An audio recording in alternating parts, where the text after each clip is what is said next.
नमस्कार। अर्थमित्र news channel में आप सभी का हार्दिक हार्दिक स्वागत करता हूँ।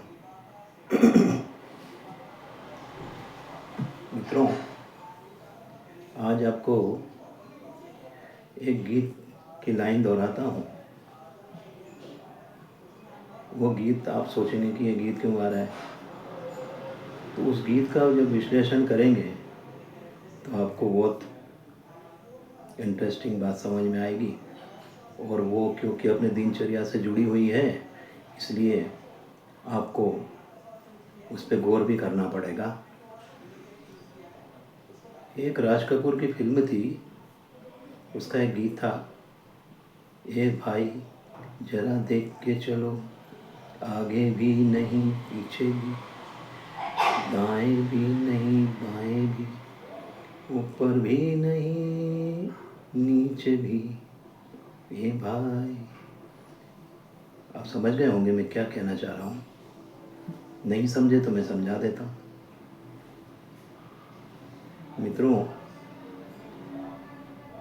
पूरे भारत में इस समय एक बहुत बड़ी समस्या चल रही है। हर कोई परेशान है, चाहे वो गरीब आदमी हो, अमीर आदमी हो, मिडिल क्लास हो, औरत हो, आदमी हो, बच्चा हो, बूढ़ा हो, सभी परेशान हैं।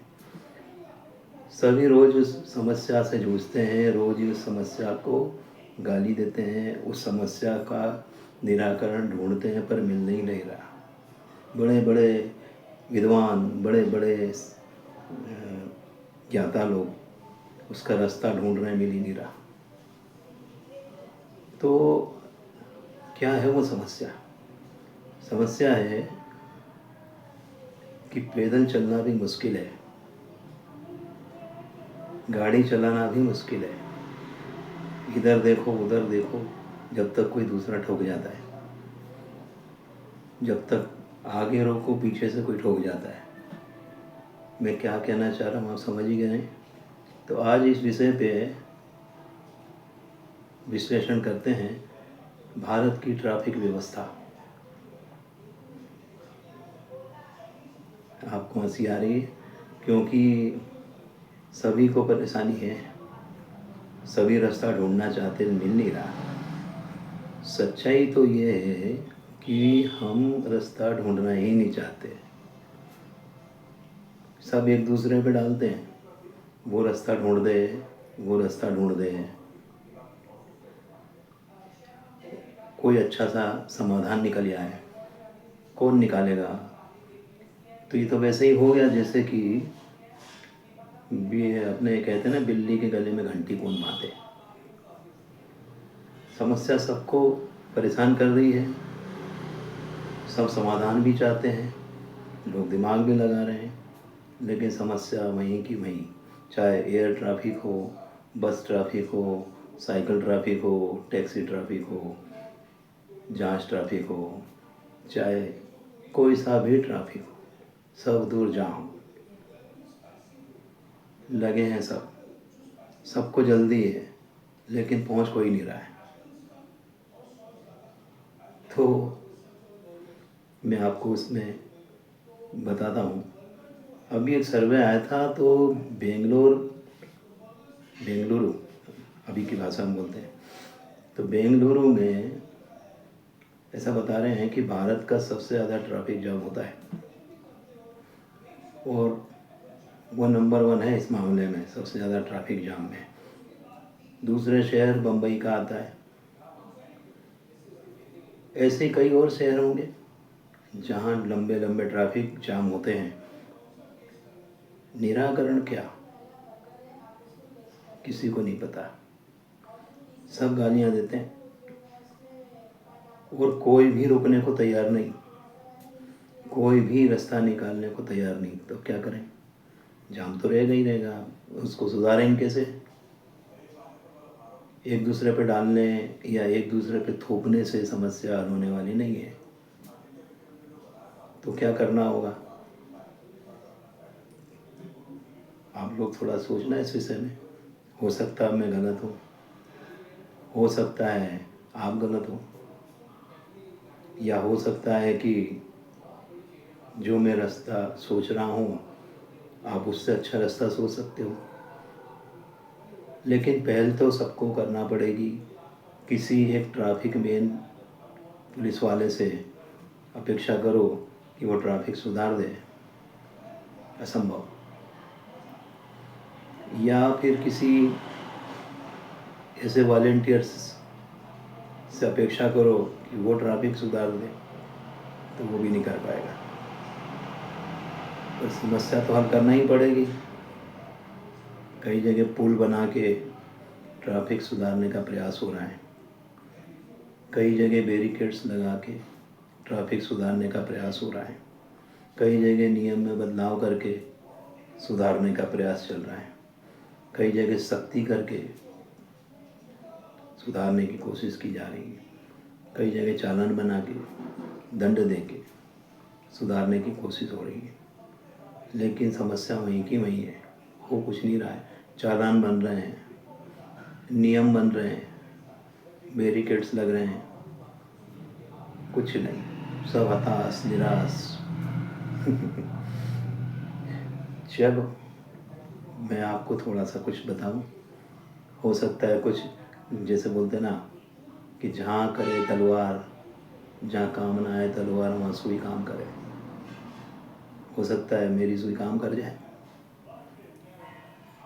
या आपकी सुई काम कर जाए, लेकिन विचार तो सबको ही करना पड़ेगा। समस्या सबकी है, किसी एक की नहीं है।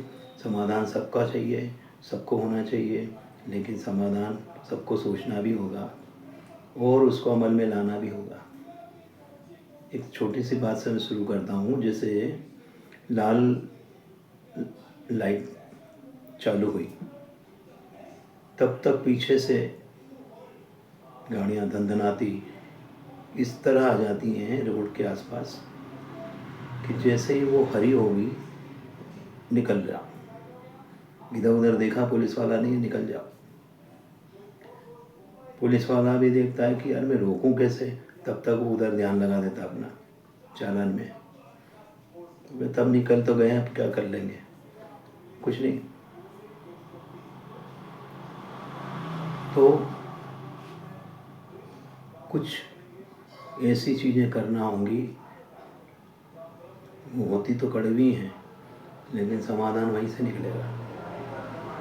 फिर वहाँ ये नहीं देखना होगा कि ये वीआईपी है, कि ये मिडिल क्लास है, कि ये गरीब है, ये अमीर है, ये फलाना है, कुछ नहीं।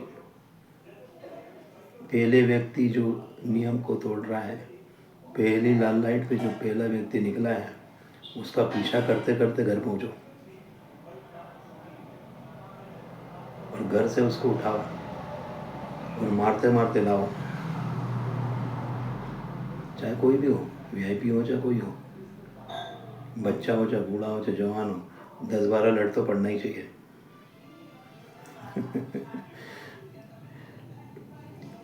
तो अपने यहाँ कहते हैं कि भय भी ना होए ना प्रीत। तो मारना भी एक उसका उपाय तो है ही।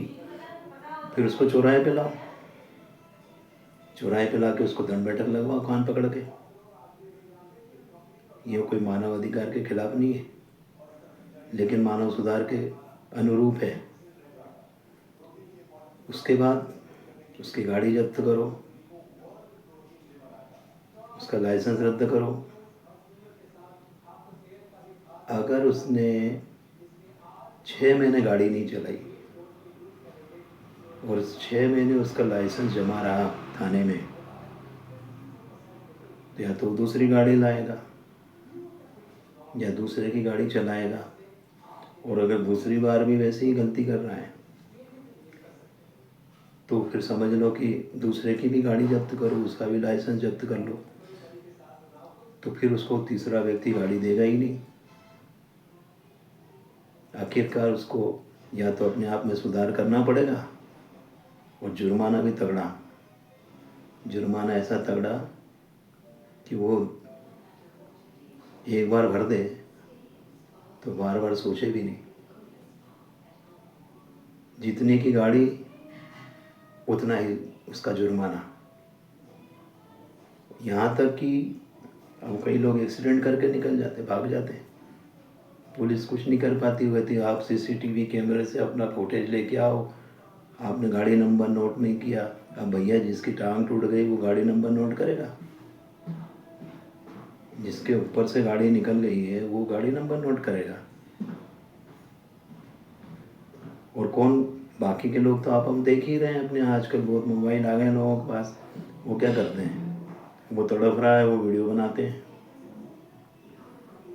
हो सकता है कई बार उनकी मृत्यु भी हो जाती है, उनका वीडियो पूरा नहीं होता। तो ऐसी परिस्थिति में नंबर नोट कौन करेगा? वो वीडियो बनाने वाला तो करना ही नहीं है, उसको क्या लेना, उसको तो अपने फिल्म रील बनाने से मतलब है, पुलिस वाले को अपने से मतलब है। तो कौन नंबर नोट करेगा? सीसीटीवी कैमरे में कौन देखेगा? अगर उसके साथ में कोई बैठा हुआ तो वो भले ही ढूंढ ले कि फलाने स्थान पे एक्सीडेंट हुआ था, तो वहाँ ढूंढेगा, तो उसको देगा कौन? तो सीसीटीवी कैमरे के फुटेज पुलिस ढूंढेगी कि वो व्यक्ति ढूंढेगा या उसके परिवार का व्यक्ति ढूंढेगा? तो आप ये समझो, अब सीसीटीवी कैमरे की जांच की जाए तो पुलिस को ही करना पड़ेगी, पुलिस करे, उसका फुटेज निकाले। अगर उस गाड़ी का बीमा है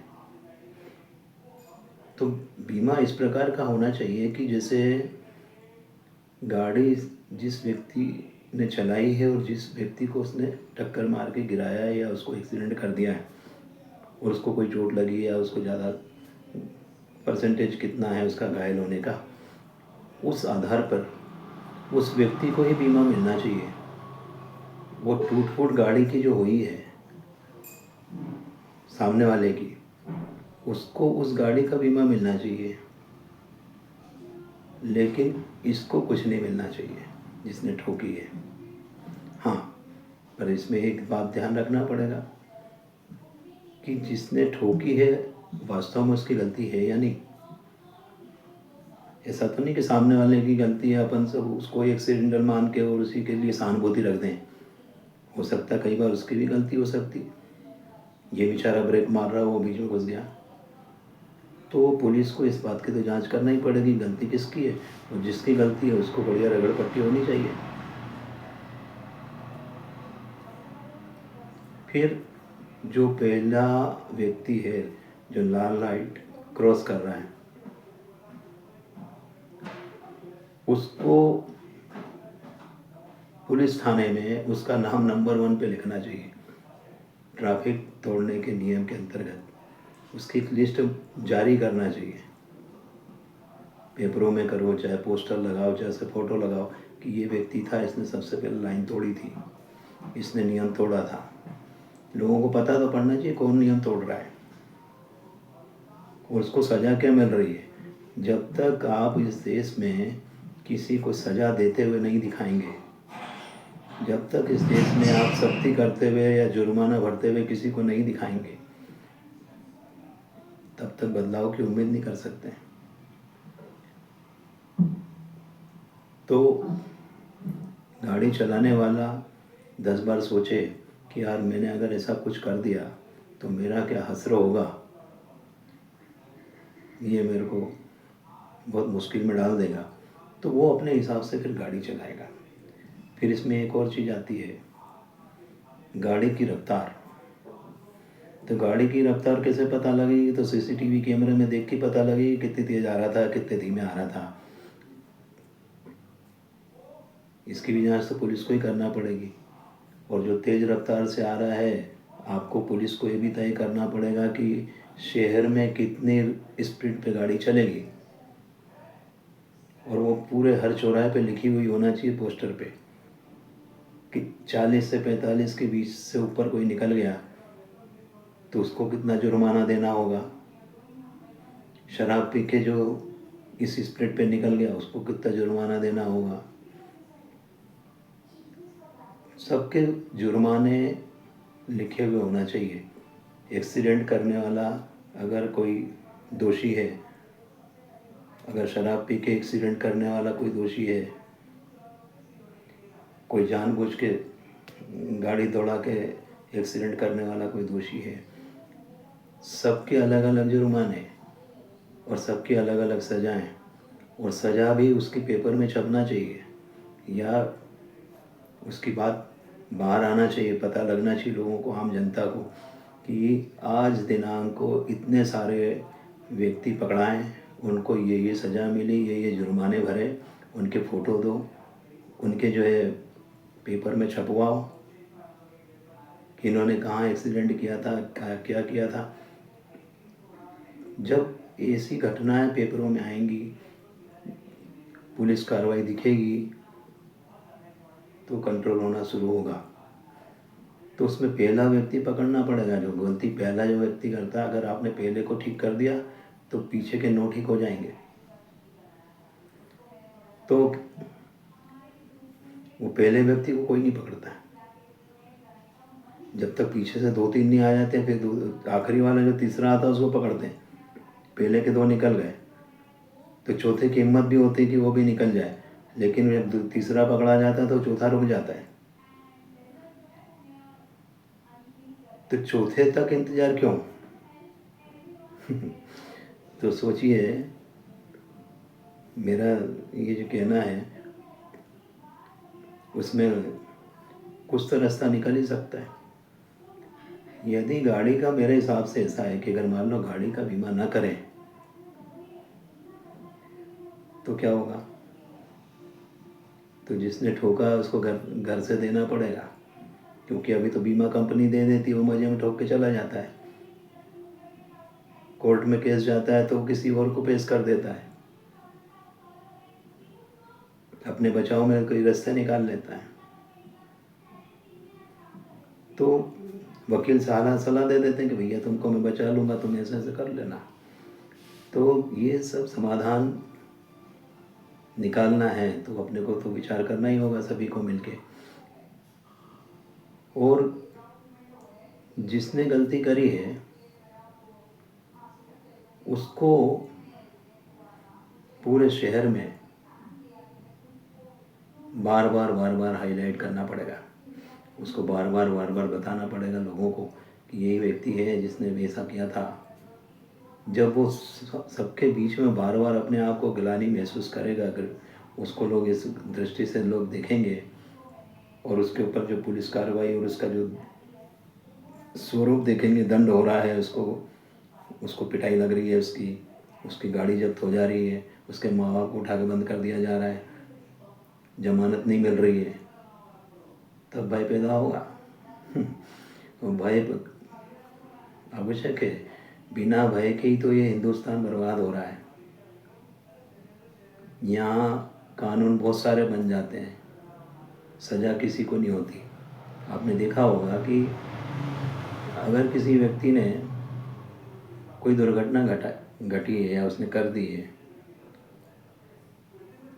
तो उसको मान लीजिए कोई सज़ा मिली भी है, तो पेपरों में बड़े छोटे छोटे अक्षर में लिखेगा कि सामने वाले व्यक्ति को 1 साल की सज़ा हो गई, या उसको जो है जुर्माना भरना पड़ा। वो छोटे छोटे अक्षरों में। और जब दुर्घटना करेगा तो बड़े बड़े अक्षरों में, फलाने जगह था आज एक्सीडेंट हो गया, वो मार के चला गया। उसको प्रोत्साहित करें कि और करे वो। तो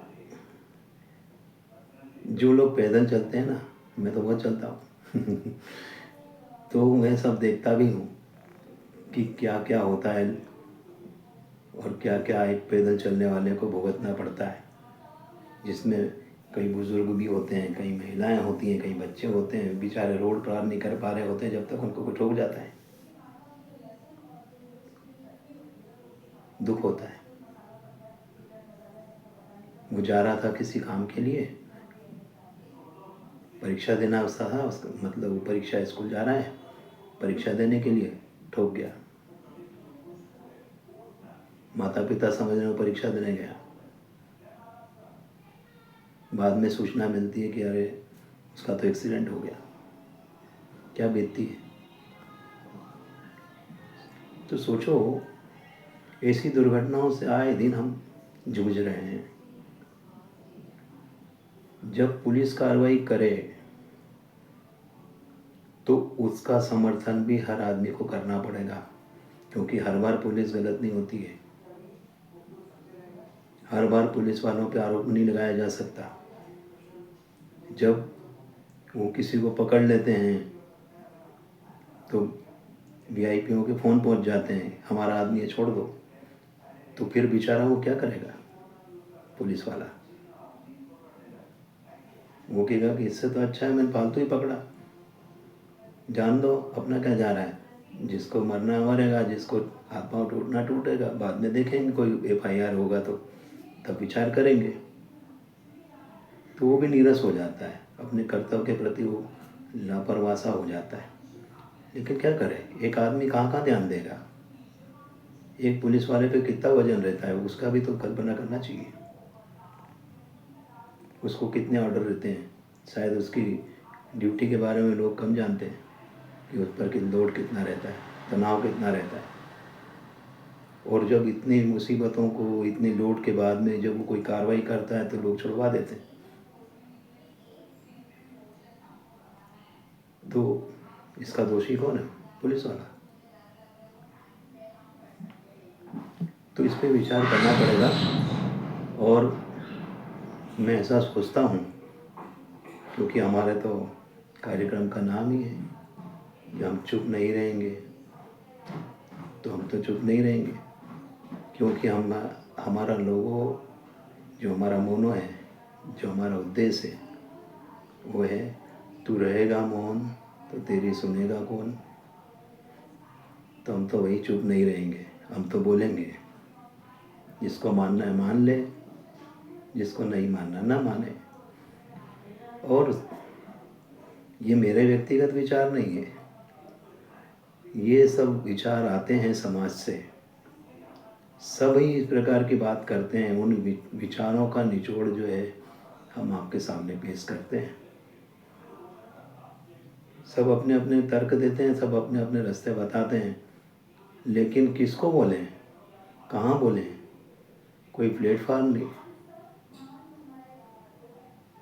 तो हमारी अर्थमित्र न्यूज़ चैनल वो प्लेटफार्म है, वो जगह है जहाँ आप अपनी बात बेधड़क बोल सकते हैं, और हम उसको कोशिश करके, प्रयास करके समाधान देने का प्रयास करेंगे, लोगों तक बात पहुंचाएंगे। उसका कुछ ना कुछ रास्ता निकल जाएगा, क्योंकि हमारे लिए तो राष्ट्रीय प्रथम है। और राष्ट्र प्रथम होने के लिए जो कुछ भी करना पड़े, हमारा प्रयास रहेगा, हम करेंगे। जितना हमारी शक्ति है, जितना हमारे सामर्थ्य है, जितना आप लोगों का सहयोग है, समर्थन है, उसके हिसाब से काम होगा। अगले कार्यक्रम में फिर मिलेंगे। नमस्कार। जय श्री राम, जय भारत।